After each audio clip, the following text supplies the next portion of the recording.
ইতিহাসের পাতায় তারা কিংবদন্তি, ফুটবল মাঠে তারা ছিলেন রাজা, কোটি কোটি ভক্তদের হৃদয়ে তারা আজও অমর। কিন্তু আপনি কি জানেন, ফুটবলের সবচেয়ে বড় মঞ্চে সবচেয়ে বড় স্বপ্ন, সবচেয়ে আকাঙ্ক্ষিত ট্রফি বিশ্বকাপ, সেটি কোনোদিন নিজের হাতে তুলতে পারেনি এই মহাতারকারা।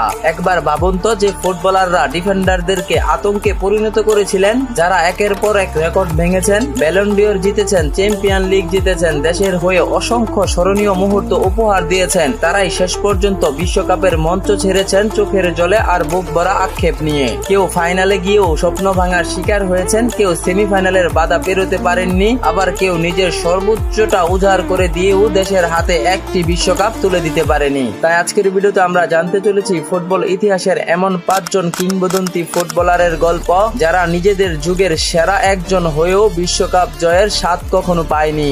তাদের লড়াই, তাদের ত্যাগ, তাদের চোখের জল আর অপূর্ণ স্বপ্ন, সবকিছু নিয়েই থাকছে আজকের এই ভিডিও। তাহলে আর দেরি কিসের, চলুন শুরু করা যাক বিশ্বকাপ জিততে না পারা ফুটবল ইতিহাসের 5 জন মহা কিংবদন্তির অবিশ্বাস্য গল্প।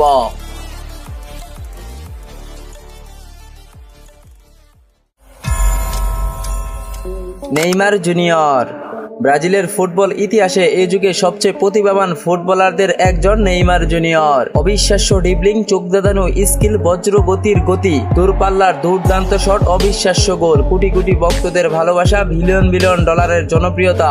একজন ফুটবলারের যা যা অর্জন করা প্রায় সবই ছিল নেইমারের, কিন্তু একটি জিনিস বারবার অধরাই থেকে গেছে, তা আর কিছু না, একটি মাত্র বিশ্বকাপের স্বাদ। দেশের হয়ে সবকিছু উজাড় করে দিলেও বিশ্বকাপের ট্রফিটা কোনোদিন নিজের হাতে তুলতে পারেনি ব্রাজিলিয়ান এই যুগের অন্যতম সেরা ফুটবলার নেইমার জুনিয়র। নিজের জীবনের সর্বপ্রথম বিশ্বকাপটা খেলেছিলেন 2014 সালে নিজেদের দেশের মাটিতেই। দুর্দান্ত ছন্দে থাকা নেইমার জুনিয়র মাত্র 5 ম্যাচেই করেছিলেন 4টি গোল, কিন্তু কোয়ার্টার ফাইনালে ভয়ঙ্কর এক ফাউলে, গুরুত্বপূর্ণ ইনজুরিতে পড়ে বিশ্বকাপ থেকে ছিটকে যান এই ফুটবলার। যে বিশ্বকাপটা হওয়ার কথা ছিল তার জীবনের সবচেয়ে বড় অর্জন, সেটাই হয়ে যায় সবচেয়ে বড় আক্ষেপ। এরপর 2018, 2022 আর সর্বশেষ 2026 একের পর এক বিশ্বকাপে নিজের সর্বোচ্চ চেষ্টা দিয়েও স্বপ্ন পূরণ করতে পারেনি এই ফুটবলার। শুধু তাই নয়, এবারের বিশ্বকাপে নরওয়ের বিপক্ষে 2-1 গোলে পরাজয়ের মধ্য দিয়েই বিশ্বকাপের মঞ্চ থেকে শেষবারের মতো বিদায় নিয়েছেন নেইমার জুনিয়র। বুক ভরা কান্না, কোটি ভক্তের অপূর্ণ স্বপ্ন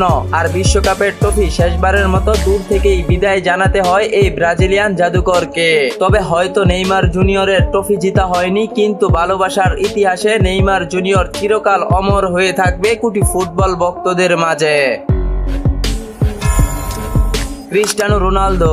বর্তমান ফুটবল ইতিহাসের সর্বকালের সেরা একজন ফুটবলার বলা হয় ক্রিস্টিয়ানো রোনালদো।